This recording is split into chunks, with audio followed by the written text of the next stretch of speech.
జనన మరణ మధ్యమందు జగన్నాటక రంగమందు జనన మరణ మధ్యమందు జగన్నాటక రంగమందు కామక్రోధ గానములు లోభ మోహ గీతములు మదమాశ్చర్యములు వేషములు వ్యామోహపు నడకలు నవరసముల ప్రదర్శనలు తుదకు శాంతి పాఠములు. Between birth and death on the world stage of action, lust and anger appear in the form of songs. Greed and attachment appear in the form of songs. Arrogance appears in the form of appearance or show. Attachment with lust appears on the stage. In the end, all these things will simply result in illusion. పుట్టుట ఒక చింత, భూమి నుండుట చింత, సంసారం ఒక చింత, సావు చింత, బాల్యమంతయు చింత, వార్ధక్యం ఒక చింత, జీవించుటొక చింత, చెడుపు చింత, కర్మలన్నీయు చింత, కష్టము ఒక చింత, సంతసం ఒక చింత, వింత చింత, సర్వచింతల బాపిడి సర్వేశ భక్తి కొనుడి ఇకనైన ప్రజలార కోర్తి మీర. To be born is a botheration. To live on the earth is also a botheration. To be in a family is a botheration. Even to die is a botheration. Your childhood is a botheration. Your youth is a botheration. Your old age is also a botheration. Even the karma which you carry with you is a botheration. Even pleasures constitute a botheration. Look after Sarveshwara, who is the only person who can relieve you of all these troubles. ఖండ ఖండాంతర ఖ్యాతినార్జించిన మహనీయులను గన్న మాతృభూమి పాశ్చాత్య వీరుల పారద్రోలించియు స్వాతంత్రమును గన సమర భూమి పాండిత్యమున చాలా ప్రఖ్యాతిగాంచిన ప్రతిభ చూపించిన భరత భూమి సంగీత సాహిత్య శాస్త్రీయ విద్యలందు దిశక్తి చూపిన దివ్య భూమి చిత్రకళల తోడ చిత్రమయ్యున్నట్టి భరత భూమి యందు జననముంది భరత మాత జన్మ భాగ్యంబు కాపాడ బాధ్యతంతయు మీదే బాలులారా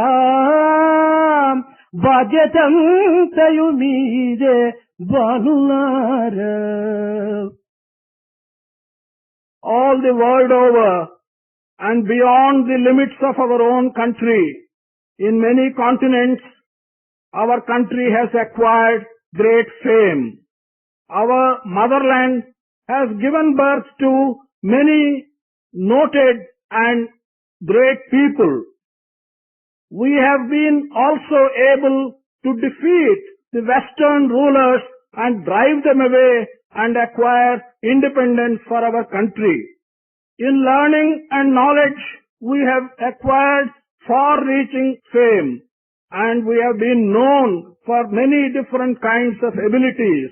Music, literature, shastras, and knowledge have been exhibited from time immemorial as our special features. Art and other types of fine arts have also been our speciality from time immemorial. You have been born in such a country with widespread fame. You have to keep up the respect of your motherland. The responsibility for doing this is on you, on your shoulders, young students. ప్రకృతి అనాది. ఇది వయో నిర్ణయములకు అతీతమైనటువంటి యొక్క వృద్ధ నారి. ఈమె క్షణమైన కూడాను పురుషుని ఎడబాటి ఉండేటువంటిది కాదు. ఒక్క క్షణము పురుషుని ఎడబాటి ఉండనటువంటి యొక్క మహాపతివ్రత ఈ యొక్క ప్రకృతి. ఈమె యొక్క సౌందర్యమా వర్ణనాతీతము. ఈమె యొక్క శక్తి సామర్థ్యముల అగమ్య గోచరములు. క్షణము లోపల ఏమరుపాటు జరిగినప్పుడు ఎట్టి వారినైనా కూడాను అయోమయమైనటువంటి యొక్క సంసారం నందు కూలద్రోస్తుంది. మహనీయులను సైతము ఒక్క క్షణము లోపల వారు దైవ చింతనకు పెడమార్గం పట్టినటువంటి యొక్క వారిని క్షణము లోపల కొన్ని రకములైనటువంటి బంధనం లోపల వారిని చిక్కిలించి అనేక రకములైనటువంటి యొక్క ఇక్కట్లకు గురి చేస్తుంది. అట్టి ప్రకృతి మాతకు మనము వశము కావటము లేక ప్రకృతి మాతను మనము వశము చేసుకోవటము, ఇందులో ఏది ప్రధానము అనేటువంటి దానిని మనము ఈనాడు నిర్ణయించవలసినటువంటి విషయము. Nature has no beginning. It is timeless. Its age is very old. She can be compared to a very pious lady, and she is not in a position to leave Purusha even for a short while. She would not survive even for a moment. She is like a pious wife. Her beauty is something which is beyond all description. Her strength is enormous. But she can, if anyone forgets even for one moment the thought of God, push him into the confusion of a family and cause him great trouble. Many great people and able people, if they forgot God for a little while, nature has played tricks with them and caused several bondages. She is like a mother. One has to consider whether the subservience to this mother is important or whether we should get control over nature and make her subservient to us. Is that more important? మట్టి లేని కుండ, లోహము లేని నగ, దారము లేని వస్త్రము, బ్రహ్మము లేని ప్రకృతి ఉండుటకు వీలు కాదనేటువంటి సత్యమును ఈ ప్రకృతి మనకు ప్రబోధిస్తూ వచ్చింది. A pot without the mud which makes the pot, an ornament without the gold that makes the ornament, a cloth without the thread that makes the cloth, this world without the Brahman, we have to ask if they can exist at all. కనుక ప్రకృతిని వేరుగా పరమాత్మను వేరుగా మనము భావించి పూజించటం అనేటువంటిది కేవలము ఒక విధమైనటువంటి అజ్ఞానం యొక్క చిహ్నమే. Therefore, to separate nature from Paramatma and to regard them as two separate things and worship nature as if it is something separate, this is not the right thing to do. ప్రకృతిని వశమునందుకొని మన పవిత్రమైనటువంటి జీవితమును ఇందులో కొంతవరకును ప్రవేశింపచేసుకోవటానికి పూనుకున్నటువంటి వ్యక్తికి నిరంతరము జయమే. కానీ ప్రకృతికి వశమైనటువంటి వ్యక్తి నిరంతరము కూడాను తాను తాపత్రయములతో కృంగిపోవలసినటువంటి అవస్థలకు పాలైపోతుంటాడు.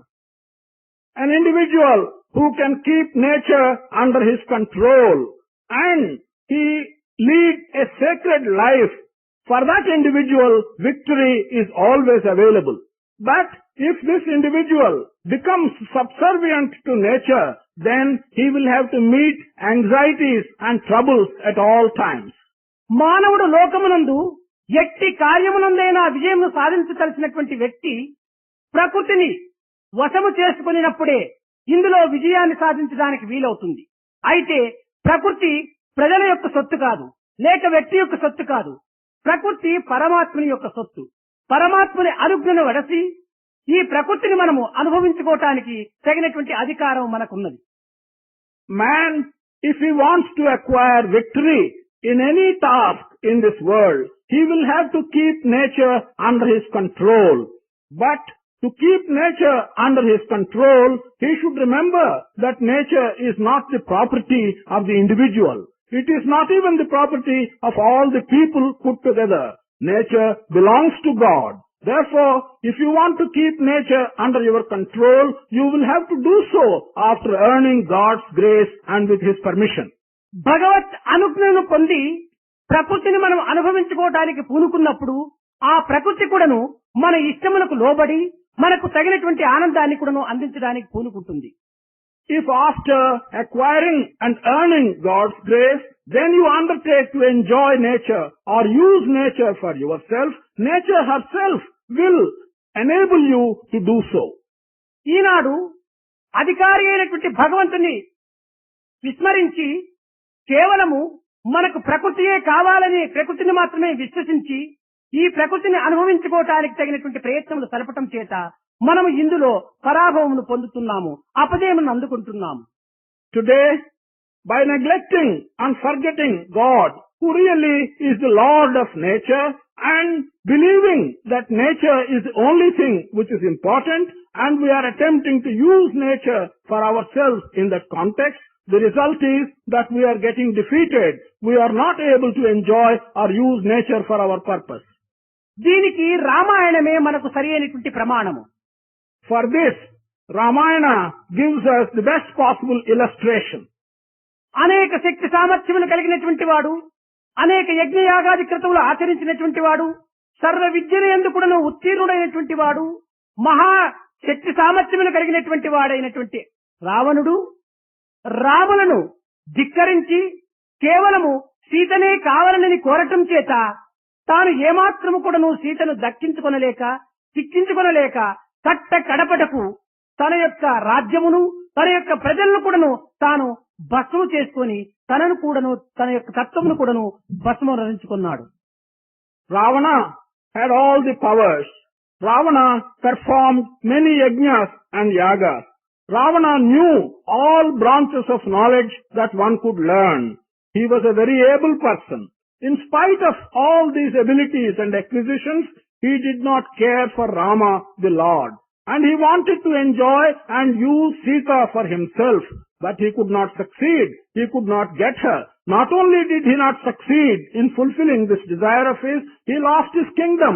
He lost his people. He lost himself in the end. Sita, Bhumata, Bhujata. Sita is born of the earth. She is the child of the earth. ఇంకా రాములు మహాపురుషుడు కనుక భూమిని వరించినటువంటి భూజాతను వరించినటువంటి వాడు రాముడు. కనుక రాముని యొక్క అనుజ్ఞ లేక భూజాతను మనం అనుభవించుకోవడానికి తగినటువంటి ప్రయత్నం సలపటంలో మనకు ఎట్టి విజయం కూడాను ప్రాప్తించదు. Sita is the daughter of Mother Earth. Rama is a great individual. Rama took Sita as his spouse. And there is no point in anyone thinking that he can get Sita without the permission and without the knowledge of Rama. కనుక సీత ఎలాంటిదనగా రామచంద్రుని అరణ్యమునకు అంపేటువంటి సమయం లోపల రాములు వచ్చి సీతను నీవు తల్లిదండ్రులకు సేవలు చేయించు ఈ అయోధ్య యందే నివసించమనియు తాను 12 సంవత్సరముల అరణ్యవాసమును అనుభవించి వస్తాననియు అనగా 14 వర్షములు అరణ్యవాసమును అనుభవించి వస్తాననియు చెప్పినప్పుడు సీత తన యొక్క సౌఖ్యములు తన యొక్క ఆశలు తన యొక్క భోగములు కూడాను సర్వమును త్యాగము చేసి రాములతో ప్రయాణమైనటువంటిది. లోకమును త్యాగము చేయటం వల్ల రాములు ఆమెకు దక్కినటువంటి యొక్క సత్యం మీకు విదితమే. Sita was of this nature. When Rama was going to the forest, Rama told Sita to stay back and serve the parents. He said he would come back in 14 years. But Sita decided to give up all her pleasures, to give up all her comforts, to give up all her ambitions, and she decided to sacrifice everything that related to worldly pleasures and accompany Rama to the forest. Because she sacrificed everything around her in the world, she was able to get Rama. కారణమేమనగా సతికి పతియే దైవమనియు అట్టి పతిభక్తియే ఈ యొక్క సతికి సరి అయినటువంటి వ్రతమనియు ఇట్టి వ్రతమే భారతీయుని యొక్క సమ్మతమనియును ఇట్టి సమ్మతమైనటువంటిదే భారతీయుని యొక్క హితమని కూడాను Sita ప్రబోధించినటువంటిది. What is the reason? The reason is Sita thought and believed that for a wife the husband is like a god, and her devotion to the husband was the most important thing. This is the essence of our culture in this land. This is what Sita taught. ఇట్టి నీతియే మన భారతదేశమునకు జ్యోతి వలె ప్రకాశించినటువంటివని కూడాను Sita ప్రబోధించింది. That this moral, that this idea is an effulgent shining light of our country has been told by Sita. తన సర్వ కామములను దూరం చేయటం చేతనే రాములు ఆమెకు దక్కాడు. All her love and lust, she had made it distant from her. That is why she was able to get Rama. అయితే మాయ యొక్క వైచిత్ర్యము, మాయ యొక్క వికారము, మాయ యొక్క శక్తి సామర్థ్యములను ఒక్కొక్క పర్యాయం ఎట్టివారైనా కూడా నువ్వు తప్పించుకున్నట్టు సాధ్యం కాదు. But Maya is such that its strength and the way it plays and the snares it causes to people, very many people, no one can escape this strength of Maya. మహా విలువైనటువంటివన్నీ కూడా నువ్వు త్యాగం చేసి అరణ్యవాసం చేయుచున్నటువంటి సీతకు ఒకానొక దినమున సువర్ణ జింక కనిపించిన తక్షణమే ఆ సువర్ణ జింక కావాలని ఈ సీత కోరటం, ఆ జింక నిమిత్తమై రాములు పోవటము, కట్టగడపటకు సీతకు రావణుని యొక్క హస్తమునందు చిక్కులుకొని కేవలం అరణ్యము వదిలిపెట్టి లంకను చేరటం అనేటువంటిది కూడాను జరిగింది. Sita, who surrendered and gave up all her ornaments and valuables, one day in the forest, it so happened that she looked at the golden deer and she was attracted by the golden deer, and Rama went after the golden deer in order that he may fetch it for her. And the final result was that Ravana took away Sita. Sita had to leave the forest, leave her husband and go to Lanka. This was the result. దీని యొక్క అంతరార్థం ఏమనగా కామమును దూరం చేసుకున్నప్పుడు రాములు చిక్కినాడు. కానీ తిరిగి కామం వెంట ఈమె పరిగెత్తినప్పుడు రాములు దూరమయ్యాడు. కనుక మనకు రాములు దక్కాలనుకున్నప్పుడు కామమును విసర్జించాలి. కామమును మనం దక్కించుకోవటానికి ప్రయత్నం చేసినప్పుడు రాములు మనకు దూరం అయిపోతాడు. The inner meaning of this is that when she gave up kama or her lust, then Rama was with her.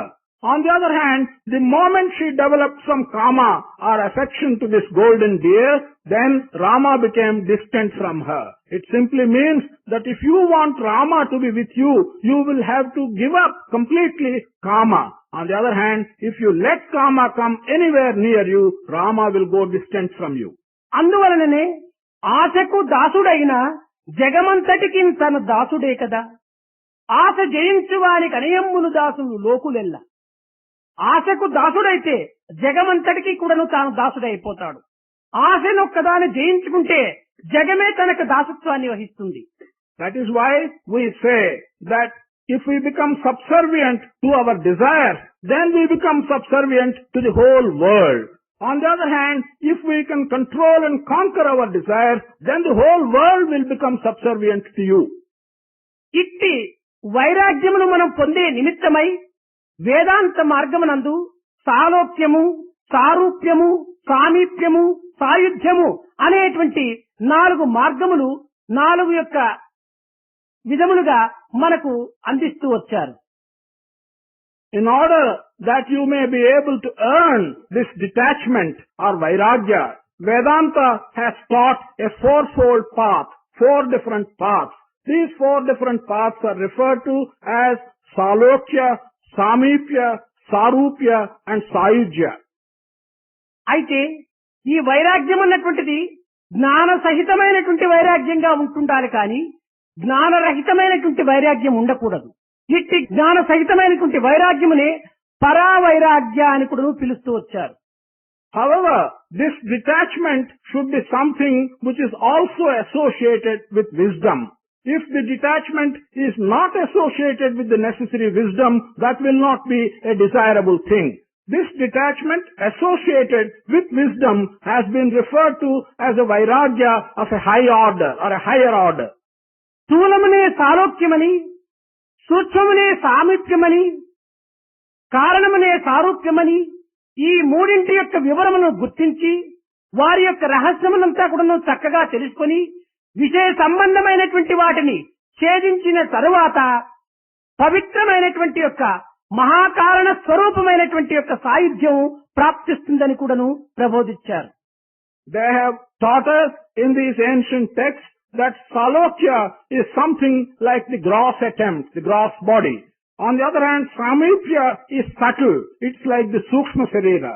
The Sarupya is like the Karana Sarira, or is the causal aspect. And they have taught us that after our understanding all our relationship with the worldly matters, and if we get over them, get above them, then we will reach the sacred stage of Sayujya. దీనినే దేహత్రయములని కూడాను చెప్పబడుతూ వచ్చినవి. This also has been referred to as the three types of body. అయితే ఇట్టి దేహత్రయములను జయించి మహాకారణ స్వరూపమైనటువంటి సాయుధ్యమును పొందిన తరువాత దానికి సాక్ష్య స్వరూపము లోపల తాను గుర్తిస్తూ ఉంటుంటాడు. However, when we have been able to get over these three aspects of the body and get control over them, pass that stage and go into the sacred stage of Sayujya, then the Atma will be like a witness or a Sakshi. ఈ స్థూల రూపంలో ఉన్నటువంటి యొక్క జీవులకు కారణం నందు ప్రతిబింబింపచేసేటువంటి యొక్క చైతన్యమే ఒక సాక్షిగా ఉంటుంటారు. Those of us who are in this gross body with the jiva, for him, in order that life may become obvious, the soul may be seen in the subtle state, that is called the conscious witness. అయితే ఇట్టి సూక్ష్మమైనటువంటి యొక్క దేహమునందు ఉన్నటువంటి యొక్క తత్వము అనగా ఈశ్వరత్వం అనేటువంటిది కేవలము ఒక విధమైనటువంటి ఆత్మతత్వము లోపల కొంతవరకు నువ్వు రమిస్తూ ఉంటుంటాది, సాక్షిగా ఉంటుంటాది. This aspect which is in our subtle body or the Sukshma Sarira, this Tattva, like the Ishvara, it will be enjoying, it will be having the happiness in the Atma Tattva. ఇందులో కారణతత్వమైనటువంటి యొక్క దేహము నుంచి కొన్ని రకమైనటువంటి సుషుప్తి మార్గం నందు బయలుదేరి అక్కడ పరమాత్మ అనేటువంటి తత్వం లోపల సాక్షిభూతుడై నిలుస్తుంటాది. In the case of the causal body, this Atma will go into the state of Sushupti or the deep sleep state, and there he will stand as a witness looking at the Atma. మహాకారణ దేహ స్వరూపమైనటువంటి సమయంలో తురియావస్థ యందు కేవలం పరబ్రహ్మ సాక్షిత్వమై అక్కడ ప్రకటిస్తూ ఉంటుంటాది. On the other hand, in the final state of Turiya or the great state of Samadhi, there he will be witnessing as the greatest aspect of Atma. అట్టి బ్రహ్మతత్వమే ఉపాధి రహితమైనటువంటి దీనికి సర్వ సాక్షి స్వరూపుడై ప్రకటిస్తుంటాడు. This aspect, the Brahma Tattva, there he will be shining effulgent without having the need for any external container like an upadhi. కనుక అట్టి ఉపాధి రహితమైనటువంటి యొక్క బ్రహ్మతత్వము సర్వ సాక్షి స్వరూపుడుగా నిలిచినటువంటి యొక్క తత్వము లోపల మన యొక్క జీవతత్వాన్ని అందులో లయపరచనేటువంటి ప్రయత్నమునకు ఇట్టి సాలోక్య సారూప్య సామీప్య సాయుధ్యములు అత్యవసరములు. In order that we may be able to identify our own Jiva Tattva with this Brahma Tattva, which is free from the body altogether and which is shining as the ultimate witness, in order that these two may become one, we have to follow these four paths: the Salokya, the Samipya, the Sarupya and the Sayujya. ఇట్టి బ్రహ్మతత్వము రూపరహితమైనటువంటిది కనుక మనము అట్టిదానిని తెలుసుకునే నిమిత్తమై ఏదో ఒక రూపమును మనం నిర్మించుకొని ఆ రూపమునందు మనం అనేక రకములైనటువంటి సాధనలు సలుపుతూ దానిని చూచుతూ ఉండగా అందులో ఒక విధమైనటువంటి యొక్క చూచేటువంటి యొక్క జ్ఞానము చూడబడేటువంటి యొక్క రూపము రెండు లయమైపోతుంటాయి. The Brahma Tattva or the ultimate reality is without any form.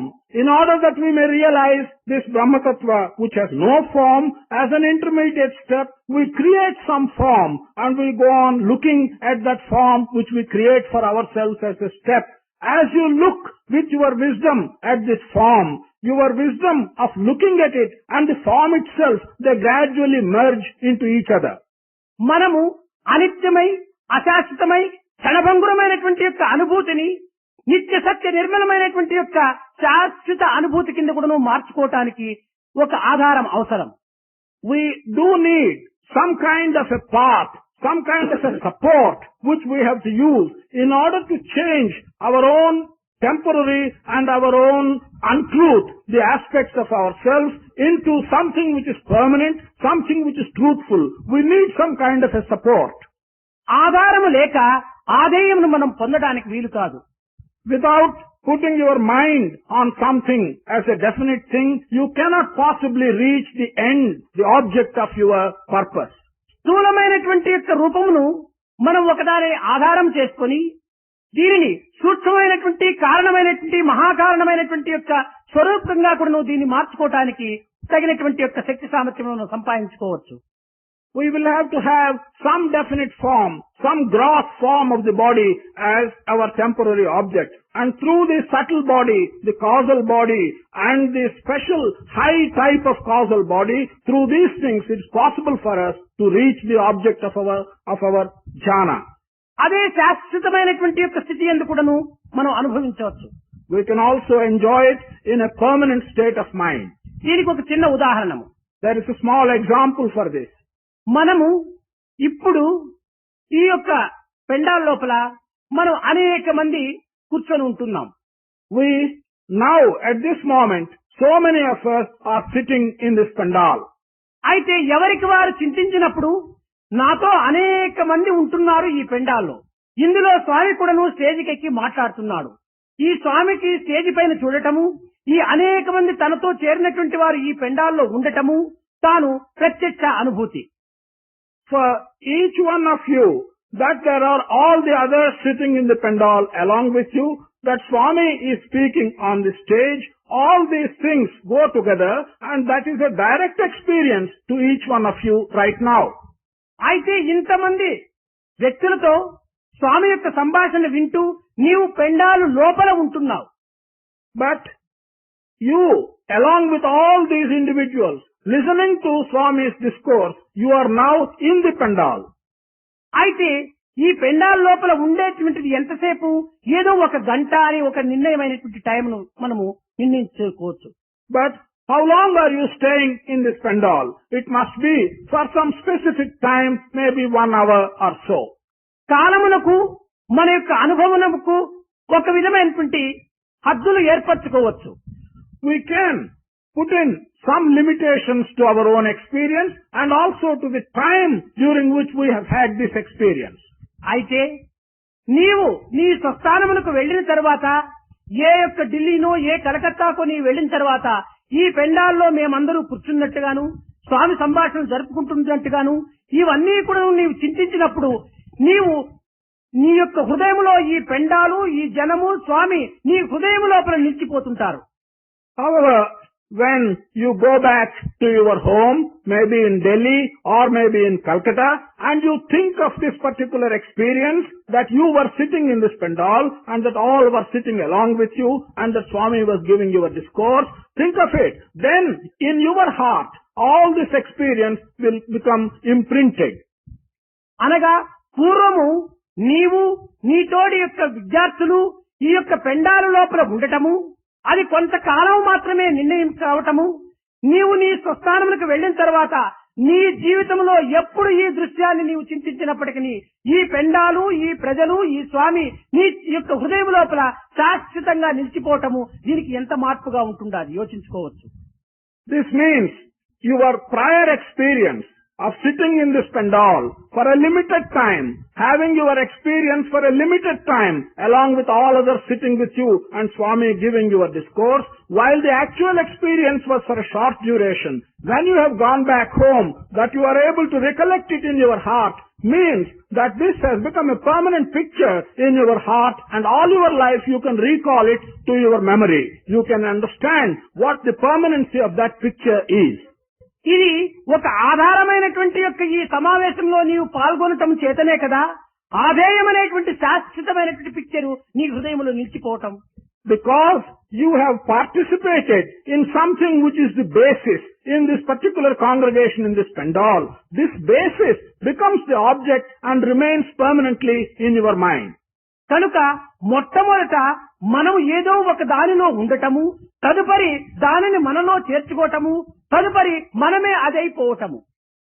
Therefore, there are 3 steps here. The first is the basis. you have to constitute the basis by your being in this congregation. Then the second process is to take in this particular experience into yourself. The third process is yourself becoming part and parcel of that experience as a permanent measure. దీనినే 3 మార్గములుగా చెప్పారు. You are in the light. The light is in you. You are the light. This has been explained as 3 different aspects. You are in the light. The light is in you. You are the light. కనుక మొట్టమొదట నీవు ఆ యొక్క జగత్తు లోపల పడాలి. ఆ జగత్ అనేటువంటి లైట్ తర్వాత నీలో చేర్చుకోవాలి. కట్టేపటికి నీవే ఆ జగత్తుగా మారిపోవాలి. Which means you should, as a first step, become part of the world. The second step would be to take that world into you. The third step would be you become identical. You change yourself as one like the world. కనుక ఈ విధమైనటువంటి మార్పులు మనము చేసుకుంటూ మన వలన ఈ ప్రకృతి కాని ప్రకృతి వలన మనం కాదు అనేటువంటి యొక్క సత్యాన్ని మనం గుర్తించుకోవాలి. Therefore, by understanding such changes and making such changes, we should realize and recognize that nature flows from us. We do not exist because of nature. మనమే లేకపోతే ప్రకృతే లేదు. కనుక మన వల్ల ప్రకృతి కాని ప్రకృతి వల్ల మనం కాదు. If we are not here, there is no Prakriti or nature. Therefore, nature comes on account of our existence. We don't exist because of nature. అనేక మంది అనేక రీతులుగా భావిస్తుంటారు. మానవునికి తిండి అవసరము అని చాలా మంది ప్రబోధిస్తుంటారు. కానీ నా ఉద్దేశం ఏంటంటే తిండి కోసం మానవుడు పుట్టలేదు. మానవుని నిమిత్తమై తిండి పుట్టింది కనుక అతనికి పుట్టిన తర్వాత తిండి అవసరమే కానీ తిండి కోసం మానవుడు పుట్టలేదనేటువంటి సత్యాన్ని మనం చక్కగా గుర్తించుకోవాలి. Many people say many things and give very many different explanations. They say man wants food. No, this is not right. Man has not come for the sake of food. After man is born, the food becomes a necessity. Therefore, man has not come for food. Food has come for him. అదే విధముగానే మనము కొన్ని రకములైనటువంటి జగత్తును తీర్చిదిద్దేటువంటి నిమిత్తమై ధర్మ సంస్థాపన నిమిత్తమై ఒక సత్యాన్వేషణ నిమిత్తమై సత్య ప్రకటన నిమిత్తమై మనం వచ్చాము. దానిని లక్ష్యమునందు ఉంచుకొని మిగిలినవన్నీ కూడాను మనకు ఉపాంగములుగా మనం భావించుకోవటము సక్రమమైనటువంటి మార్గం. Therefore, in order that we may put certain things in the world along the proper path, to rectify some aspects of this world, we have come. We have come to establish dharma. We have come to follow truth. We have come to proclaim truth. This is the thing which we have to bear in mind. That is our purpose in this world. కాన మనము అన్నము నిమిత్తమై మనం పుట్టినటువంటి వారమైపోతే ఈ లోకములో అన్నము ఉండి కూడాను దేహమును విసర్జించిపోయినటువంటి వారి గతి ఏమిటి? అన్నము లేకపోయినప్పటికీ ఈ జగత్తులో నివసిస్తున్నటువంటి వారి యొక్క పరిస్థితి ఏమిటి? If therefore we have come for the sake of food, then how would you explain so many people who have got a large amount of food to eat leaving this world and departing? And how do you explain people who have no food to eat at all still remaining in this world? కనుక మనము ఆహార నిమిత్తమై మనం వచ్చినాం కాదు, మనం ఆత్మ నిమిత్తమై వచ్చాం. ఆత్మ నిమిత్తమై వచ్చినటువంటి ఈ కాయమునకు ఆహారం అవసరమైపోయింది. అంతేకాని మనము కారే లేకపోతే పెట్రోల్ ను ఎవరు ఆశించరు. We have not come for food. We have come for the sake of Atma. Having come, food has become necessary for us. That's a different matter. If we have no car at all, who will want petrol? అయితే car ఎందుకు? But why do we want a car? Car మనం ఏదో కొన్ని ప్రదేశములకు ప్రయాణం చేసేటువంటి నిమిత్తమై ఈ కారును మనం కొన్నాము. కారుతో మనకు అవసరమే లేకపోతే ఇంత విలువైనటువంటి యొక్క ధనమును అక్కడ ప్రోసి మనం కారును తీసుకోము. We purchase a car if we have a need to travel to some different places. Only when there is a need, we spend money and buy a car. If there is no need, we won't pay so much money and buy a car. 1000 రూపాయలు పోసి car కొన్నటువంటి యొక్క వ్యక్తి ఆ యొక్క విలువైనటువంటి కారును ఏ రీతిగా start చేయాలి, ఏ రీతిగా డ్రైవ్ చేయాలి, ఏ రీతిగా దాన్ని సరైనటువంటి శుభ్రం చేయాలి అనేటువంటి విధానమే తాను తెలుసుకోనుకున్నా కేవలము ధనమును ఈ యొక్క పదార్థమును కూడాను తాను దుర్వినియోగపరిచినటువంటి వాడవుతాడు.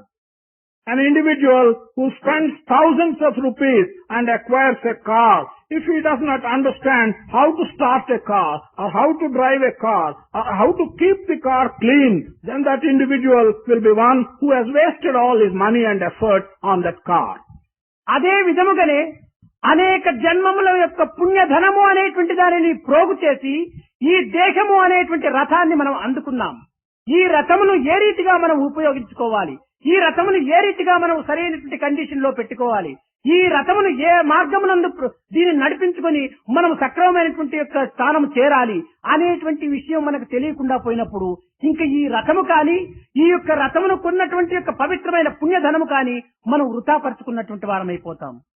In the same manner, as a result of considerable amount of good which we have accumulated over several births, we have purchased this body, the chariot of this body.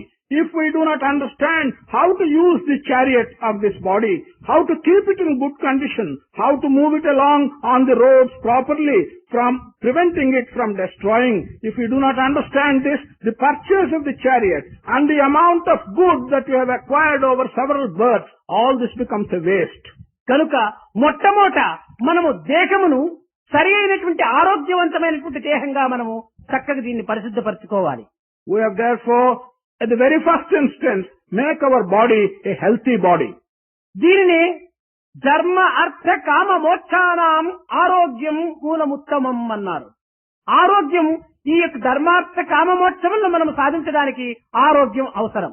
This is what has been expressed by saying that health is most important for our acquiring these purusharthas, dharma, artha, kama and moksha. కనుక మనము ఈ దేహం అనేటువంటి కారును సరి అయినటువంటి యొక్క condition లో పెట్టుకుని సక్రమమైనటువంటి ఆరోగ్యం చూసుకుంటూ పోవటం ఒకటి. రెండవది, ఏ నిమిత్తమై దీనిని ఇంత భద్రం చేసుకోవాలి అనుకుంటే మనము ఈ జగత్తు యొక్క సత్యస్వరూపాన్ని, తన యొక్క సత్యస్వరూపాన్ని తాను కొంచెం సాక్షాత్కరించుకునేటువంటి ప్రయత్నానికి ఈ రథమును ఆధారం చూసుకోవాలి. Firstly, we ask ourselves, why do we keep this body, this car of this body in good condition and in good health? And that is what we have to understand. Secondly, why do we take such care about this body?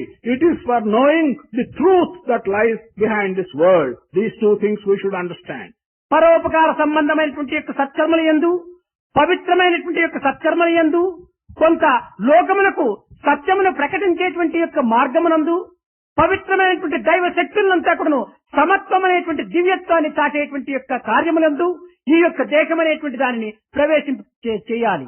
One should make use of this body in order to do some good acts which will be useful to others, in order to do some good acts which will create a sacred atmosphere, and also we should use this body for proclaiming truth around this world, and we should see that others will accept God's great strength and the oneness of the divinity all around us. అయితే ఈ కార్యముల నిమిత్తమై ఈ కారును మనం నడుపుకొని పోతుంటుంటే చక్కని సక్రమమైనటువంటి మార్గంలో పోవాలి, కానీ కొండమిట్టలు గుట్టలు ఉన్నటువంటి యొక్క వక్ర మార్గం లోపల ఈ కారును మనం డ్రైవ్ చేయకూడదు.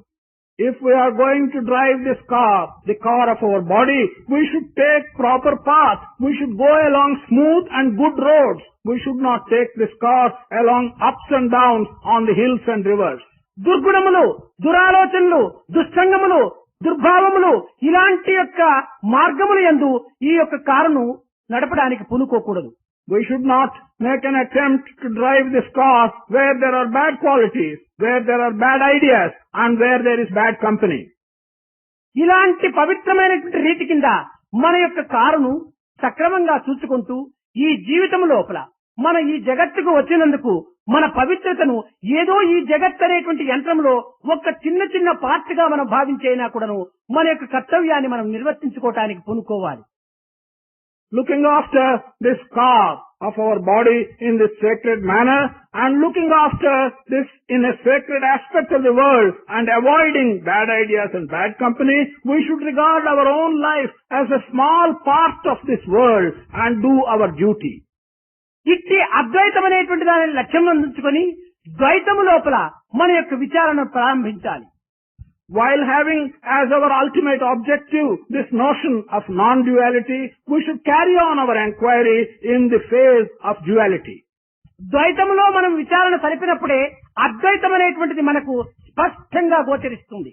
It's only when we carry on our enquiries in the aspect of duality, we will be able to clearly see the ultimate goal of non-dualism. కానీ ప్రారంభంలోనే మనం అద్వైతానికి ప్రవేశించడానికి పూనుకోవటంలో ఇది ఏమాత్రం కూడా భద్రమైనటువంటిది కాదు. If in the very beginning you try to enter Advaita or get the aspect of non-dualism, this is not going to reach success. కనుకనే మనము ఒక విధమైనటువంటి ఆధారమును తీసుకొని క్రమక్రమేణా దానిని పెంచుకుంటూ మనకు లక్ష్యం లోపల మనం లీనమైన సమయం లోపల ఆధారమును మనం దూరం చేసుకోవచ్చు. So in the beginning, you have to have an objective. You have to have this object and concentrate on that object. As you progress more and more, then you can become one with this object and the object will then disappear. ఈత నేర్చుకునేటువంటి సమయమునందు కొన్ని tyres లేక కొన్ని వెల్తిగా ఉండేటువంటి బుంగులో ఏదో ఒక రకమైనటువంటి ఒక ఆధారములు కట్టుకొని నీటిలో ప్రవేశిస్తారు. When you want to learn to swim, then you enter water by having some kind of a contrivance or a tire around you by which you can float. కానీ ఈత నీవు నేర్చుకున్న తర్వాత ఈ సహాయకారులను ప్రక్కకు నెట్టి పారవేస్తావు. Once you have learned to swim, then this auxiliary help, the contrivance will be thrown away. అయితే ప్రారంభంలో ఆ విధమైనటువంటి సహాయములే మనకు లేకపోయినా ఈత మనం నేర్చుకోలేము. If in the beginning you do not have this helpful contrivance, then you cannot learn to swim. కనుక మనము ప్రప్రథములో ఒక విగ్రహమో లేక ఒక ఫోటోనో లేక ఒక శబ్దమునో ఏదో ఒక రకమైనటువంటి లేక మాతృదేవి పితృదేవులను ఈ రకమైనటువంటి ఒక ఆధారములైన మనము హృదయమునందు ఉంచుకొని లక్ష్యమును క్రమక్రమేణా నిర్వికారమైనటువంటి పవిత్రమైనటువంటి సర్వవ్యాపకత్వమైనటువంటి ఏకత్వమైనటువంటి యొక్క ఆత్మతత్వం నందు లక్ష్యం ఉంచుకోవచ్చు. So, in the beginning, you must have some object in your mind. It may be an idol, it may be a photo, it may be some sound, it may be something, some object in your mind. And gradually, you must move on and concentrate on the formless thing, on that one thing, the Supreme Atma, which has no particular form. Then you can give up the object with which you started. అద్దం ఉంటే కదా మన ప్రతిబింబం చూడగలుగుతున్నాము. అద్దమే లేకపోతే ప్రతిబింబం మనం చూడలేము. It's only when you have a mirror that you can look at your reflection. If there is no mirror, how can you see your reflection? ఆ ప్రతిబింబము నీవు అనేటువంటి యొక్క స్థితి ఉన్నంత వరకు కూడాను ఇది ద్వైతమే. So long as you have the feeling that there is you and your image, these two things, that is a duality. కానీ బింబ ప్రతిబింబములకు రెండింటికి మధ్యలో ఒక అద్దము అనేటువంటిది ఉంటుండాలి. Between the object and the image, there is a mirror. ఆ అద్దమును తీసివేసివా ప్రతిబింబము లేదు, అద్దము లేదు, నీ ఒక్కడ మాత్రమే ఏకమవుతావు. అదే అద్వైతము అన్నారు. If you can remove the mirror, then there is neither the mirror nor the image. You are the only one that is surviving the object. అదే విధంగానే నేడు ఒక ఆధారమును తీసుకొని తద్వారా నీ యొక్క ప్రతిబింబమును దర్శించి తదుపరి ఆధారమును దూరం చేసి ఆ బింబం ప్రతిబింబం యొక్క ఏకత్వాన్ని నీవు మహాకారణ శరీరమైనటువంటి యొక్క సాయుధ్యమునందు నీవు అనుభవించుకోవటానికి పూనుకోవచ్చు. In the same manner, you have some object, and with the help of that object, you see yourself and your image. But once you forget this object and remove it, then you and your image become only one. This is the final state, the state of Sahyajya. కాన మనము జగత్తుతో చేరి సంసారంతో మనము కూడి ఈ జగత్తు సంసారము తాను ఈ మూడింటి యొక్క ఏకత్వం లోపల పరమాత్మ తత్వాన్ని మనము నిరూపించడానికి తగినటువంటి ప్రయత్నం కలపాలి. Therefore, you, the individual, the world of which you are a part, and the samsara, these three things, you have to recognize that ultimately these three are one and the same. This is the aspect of the Atma. మానవుడు ఒక్కడే ఏకాకై కేవలము నీటిపైన పడినటువంటి యొక్క తైలపు బొట్టు వలె నిలిచడానికి వీలు కాదు. Man cannot become lonely and consider himself as a drop of oil on the surface of water. This is not possible to have such an existence. ఎవరు లేకపోతే తన జన్మము లేదో అట్టి ఆధారమైనటువంటి వారిని జన్మించిన తర్వాత తగినటువంటి రీతిగా మనము ప్రసన్నులు గావించాలి. These two individuals, the parents, mother and father, if they are not there, then your own birth is not possible. Therefore, you must recognize those as the origin for your birth and respect them accordingly. ఆ తల్లిదండ్రులకు సమాజం అనేటువంటిదే లేకపోతే ఆ తల్లిదండ్రులు ఈ సమాజం యొక్క బ్రతుకును బ్రతకలేరు. If those parents, if they were not part of a society, they will not be able to live by themselves. కనుక మొట్టమొదట నీవు, నీ తదుపరి నీ కుటుంబము, నీ కుటుంబం తదుపరి సమాజము, సమాజము కుటుంబము తాను, ఈ మూడింటి యొక్క ఏకత్వంలో ఉన్నటువంటి యొక్క దివ్యత్వాన్ని మనం గుర్తించాలి. Therefore, these three things, you, your family, and after that the society of which your family is a part, these three things, and you must recognize the oneness, the commonness in all these three. సొసైటీనే లేకపోతే ఫ్యామిలీనే లేదు, family లేకపోతే వ్యక్తి లేడు. కనుక తాను లేకుండా పోవటానికి ఏది కారణమో, తాను ఉండడానికి ఏది కారణమో, రెండింటికి సమాజం కారణం. కనుక సమాజం యొక్క తత్వం లోపల సచ్చిదానంద మూర్తిని సందర్శించుకోవాలి. If there is no society, there is no family. If there is no family, there is no individual. Therefore, for the existence of the individual, what is responsible is the society. In this society, you should be able to see yourself and your family and ultimately recognize the tattva of Satchidananda. వ్యక్తి అనేటువంటి యొక్క river ఒక కుటుంబము అనేటువంటి ట్యాంకును నింపి తద్వారా ఈ యొక్క సమాజము అనేటువంటి సరోవరంలో లీనమైపోతుంటుండాలి. The river of an individual, it goes and fills the tank which may be the family, and from this tank, this large tank of the society is being filled thereby. కనుక మనము జీవితం అనేటువంటి దానిని కేవలం ఏకాకి జీవితంగా మనం భావించుకోకుండా దైవత్వం అనేటువంటి సర్వవ్యాపకుడు సర్వత్రా ఉంటున్నాడనేటువంటి సత్యమును విశ్వసించి తద్వారా మన యొక్క జీవితమును అందులో ప్రవేశింపచేయడానికి తగిన ప్రయత్నం చేయాలి. We should therefore not regard our life as if it is something isolated and lonely. We should regard our life as part and parcel of this entire world, and thereby make an attempt to take our life and merge it into God, who is omnipresent and who is everywhere. నిరత సత్యప్రౌఢి ధరణి నేలిన హరిశ్చంద్రుడి ధరబాసి చనగలేదా.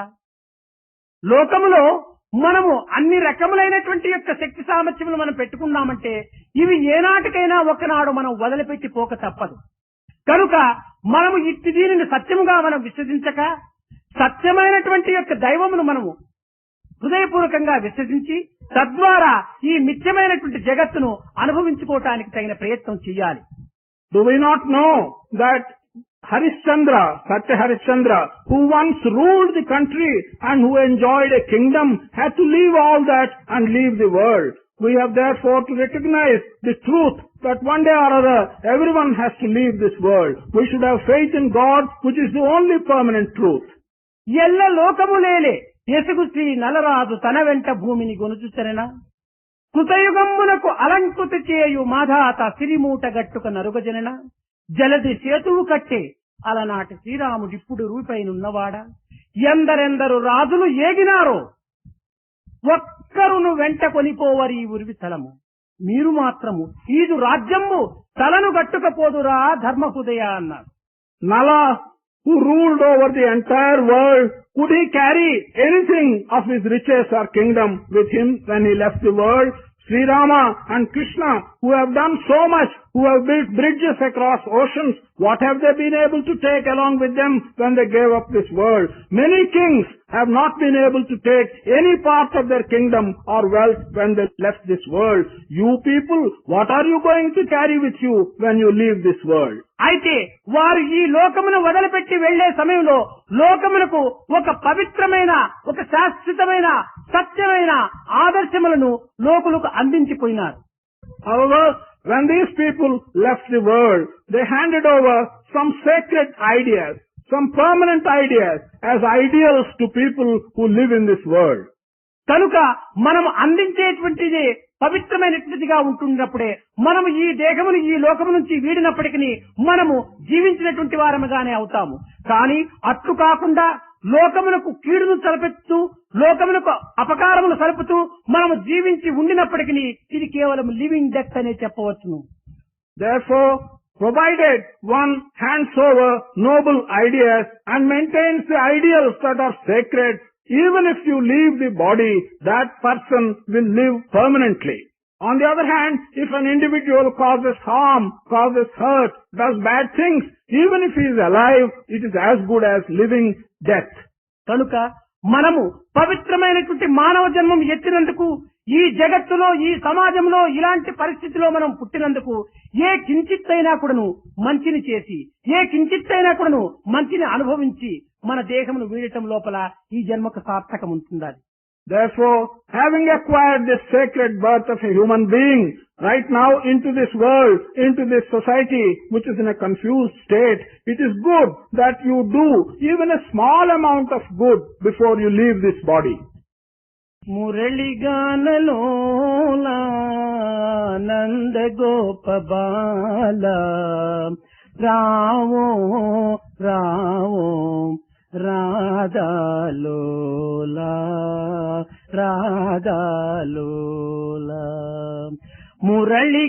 మురళిగానలోలా నంద గోపబాల రావో రావో రాధాలో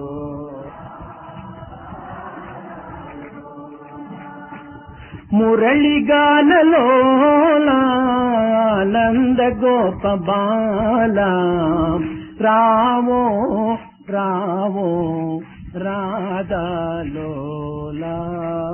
రాధాలోలా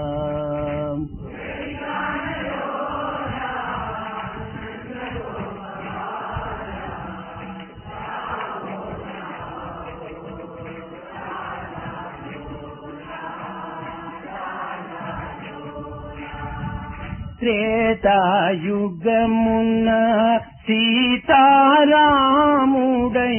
త్రేతాయుగమున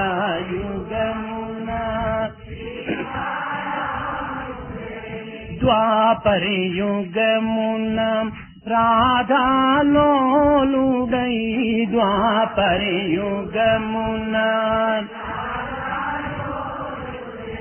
గీతను త్రాపిన తారక నాముడై గీతను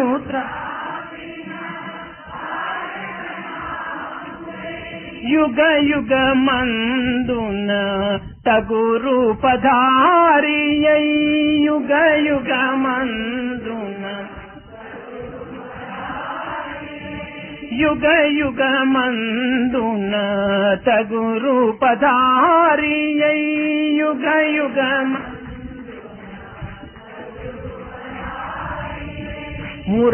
మురళిగానలోలా నంద గోపబాల రావో రావో రాధాలోలా రాధాలోలా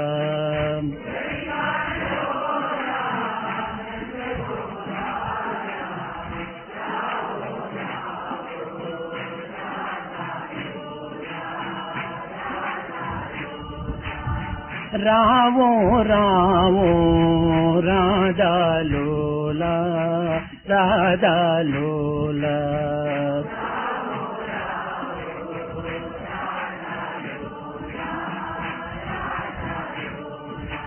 वाहे गुरु वाहे गुरु वाहे गुरु जी बोलो वाहे गुरु वाहे वाहे गुरु वाहे गुरु वाहे गुरु जी बोलो सत्य नाम सत्य नाम सत्य नाम जी बोलो सत्य नाम सत्य नाम सत्य बोलो सत्य नाम सत्य नाम सत्य नाम जी बोलो सत्य नाम सत्य नाम नित्य नित्य जपिए तेरे नाम जी बोलो नित्य नित्य जपिए बोलो नित्य नित्य जपिए तेरे नाम जी बोलो नित्य नित्य जपिए सत्य नाम सत्य नाम सत्य नाम जी बोलो सत्य नाम राम राम राम राम राम राम जी बोलो बोलो राम राम राम राम राम राम जी बोलो सत्य नाम सत्य नाम जी बोलो सत्य नाम कृष्ण कृष्ण कृष्ण कृष्ण कृष्ण कृष्ण जी बोलो कृष्ण कृष्ण कृष्ण कृष्ण कृष्ण बोलो कृष्ण कृष्ण कृष्ण कृष्ण कृष्ण कृष्ण जी, बोलो कृष्ण कृष्ण कृष्ण। नित्य नित्य जपिए कृष्ण नाम जी, बोलो नित्य नित्य जपिए कृष्ण नाम जी। हरि हरि हरि हरि हरि हरि जी, बोलो बोलो हरि हरि हरि हरि हरि हरि जी, बोलो सत्य नाम सत्य नाम सत्य नाम जी, बोलो सत्य नाम सत्य नाम सत्य नाम सत्य नाम सत्य नाम जी, बोलो सत्य नाम सत्य नाम सत्य नाम। शिव शिव शिव शिव शिव शिव जी, बोलो शिव शिव शिव बोलो शिव शिव शिव शिव शिव शिव जी, बोलो सत्य नाम सत्य नाम सत्य नाम जी, बोलो सत्य नाम सत्य नाम सत्य नाम जी।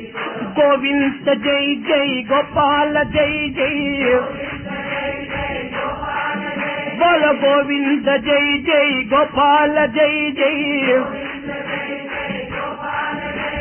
राधा रमण हरि गोविंद जय जय, गोविंद जय जय गोपाल जय जय, गोविंद जय जय गोपाल जय जय।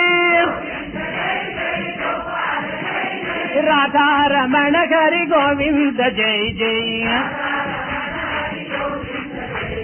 गोविंद जय जय गोपाल जय जय, गोविंद जय जय गोपाल जय जय, गोविंद जय जय गोपाल जय जय, गोविंद जय जय गोपाल जय जय, गोविंद जय जय गोपाल जय जय, गोविंद जय जय गोपाल जय जय। राधा रमण हरि गोविंद जय जय, राधा रमण हरि गोविंद जय जय। वाहे गुरु जी, बोल सत्य नाम जी।